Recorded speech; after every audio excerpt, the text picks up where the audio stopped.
Elə evlilikdə əsas sevgidir. Bir ailədə sevgi yaranmırsa cütlər arasında, İslami baxımdan xəstə ailədir. Və cəalə beynəhum məvaddətən və rəhmə. Rum surəsi 21-ci ayədə Allah belə buyurur və deyir onları evləndirin.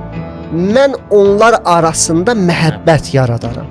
İslami baxımdan məhəbbət sonradan yaranan bir şeydir. Nəinki aradan getməyə qoyuruq bir kənara. Əslində əvvəldən heç olmalı deyil. O sənə yad, sən ona yad, sən onu sevmək üçün gərək nəsə bir müqəddimə, bir işlər ola da. Aradakı bu o müqəddimələri də bir çox hallarda İslam bəyənmir, bəzi müqəddimələr. Elə evlilikdə əsas sevgidir. Bir ailədə sevgi yaranmırsa cütlər arasında, İslami baxımdan xəstə ailədir. Müalicəyə ehtiyacı var. Xəstəliyi müalicə eləyərlər də. Xəstədir deyə adam gedib özünü öldürməz ki.